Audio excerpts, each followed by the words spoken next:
Hey guys, Captain Kennedy here with Salty Love Sport Fishing in Fort New Jersey. Just wanted to give you a little tour of our 2004 27 Open Contender.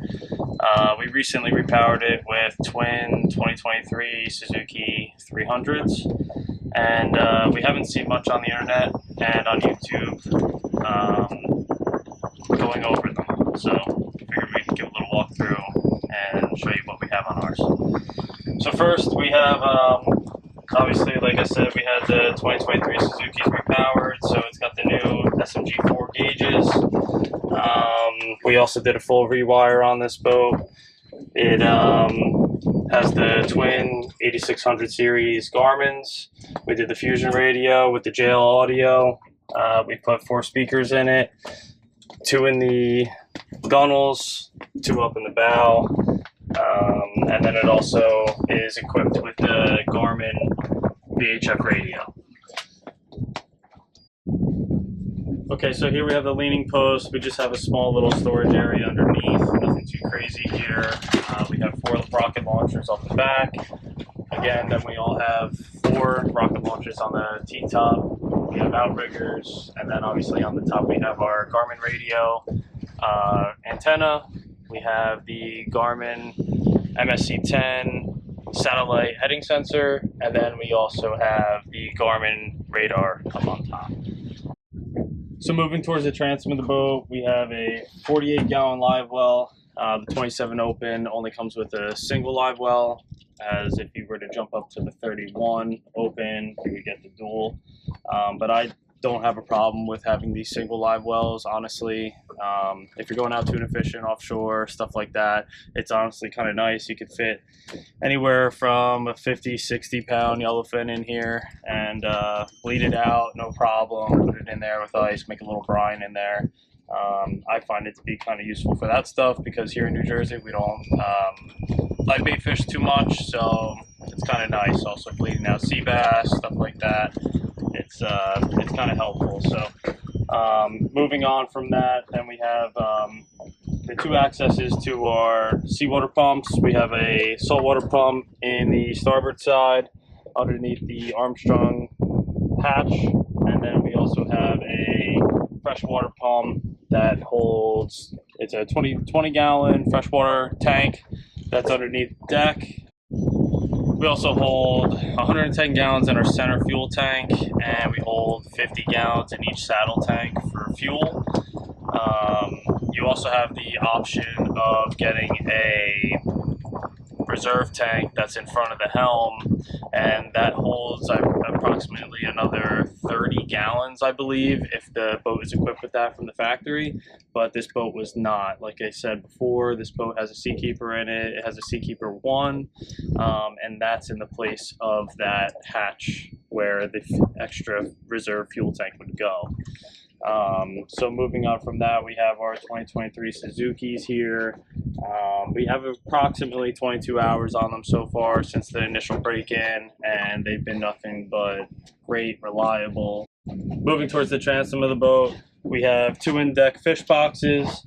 Right now we just have some storage down here, just dry storage, but they are fully insulated. 1 here on the port side, 1 on the starboard side. And then this is your bilge access here, which we have a through-hole transducer, macerator pump. We also have a Seakeeper on this boat, so this is a pump for the Seakeeper. We got our fuel water separators, and then all of our bilge pumps, bait pumps, etc.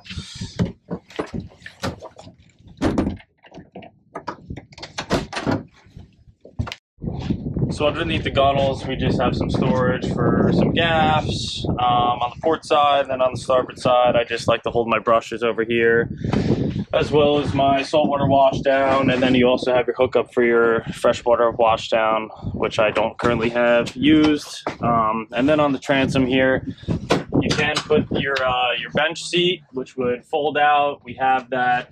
We just don't always run with it in the boat, but it's a nice option to have.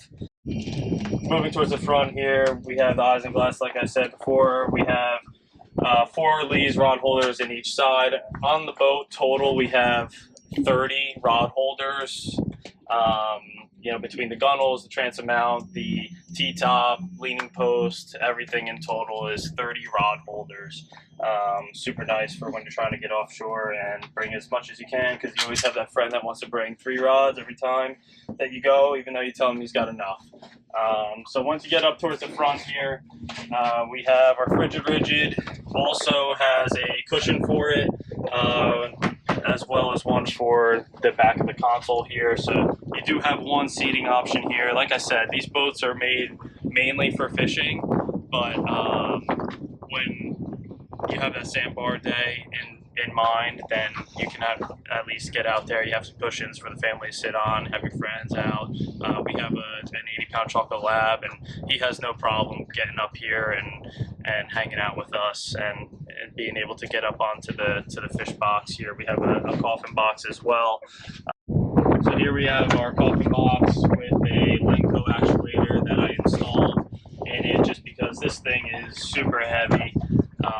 When you're out fishing, the last thing you want to do is lift this thing up. It's probably somewhere in the range of like 300 pounds when it's weighted down. We keep our life raft, we keep all of our safety gear, everything pertaining to safety is in this coffin box. I keep my EPIR, my fire extinguisher, everything just that way it's easily accessible. Even though this thing is insulated and we're losing a fish box, safety is paramount when you're out there, and the ease of getting to everything is obviously a #1 priority. So we lose this fish box, but we dedicate it to our safety equipment that's on the boat. Like I said, I put a Lenco actuator in here. I did mount it on a 45-degree starboard plate, just to be able to get the angles correct for it to go up and down without any issue. Again, this fish box is insulated as well, so you can fit multiple fish in here no problem, and be able to also utilize the rear fish boxes. So I mean, in total you have plenty of room on deck to bring some fish on board.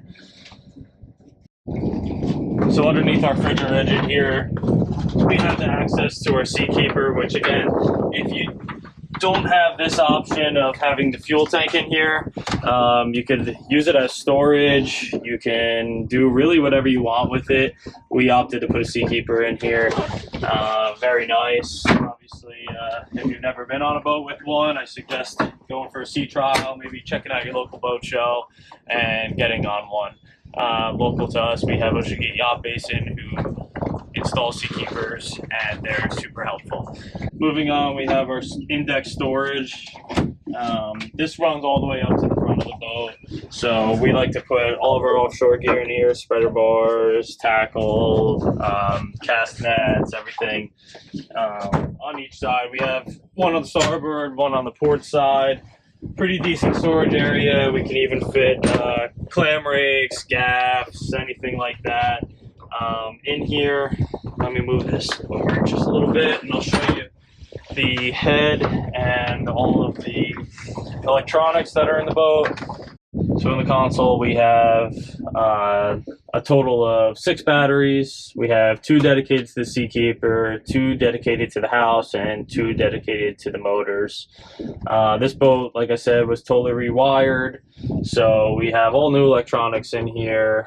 We have an onboard battery charger that gets plugged in with shore power. We have a POCO lighting system in here. We have our JL audio amp. We have everything that needs to stay out of the elements, and all of the electronics all confined to this one area.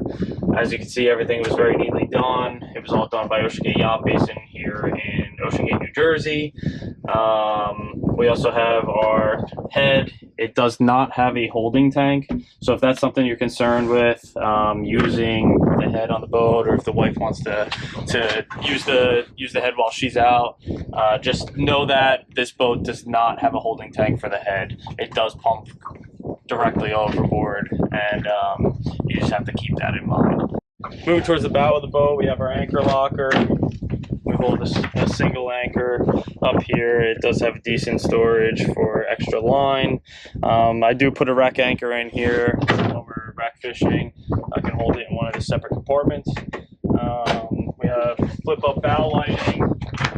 I said, all of the lighting on the boat is Lumitech lighting. So we have under the gunnels, we have underwater, we have everything in the T-top, and then we also have an Aura light bar that's up on the T-top. So we have the entire boat covered up in lighting, and JL Audio has this thing.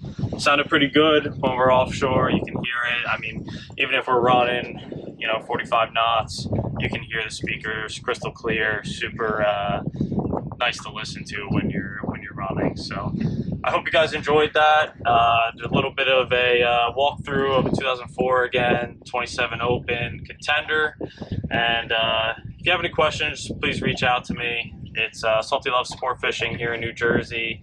Like and subscribe our channel, and hope to see you out there on the rip.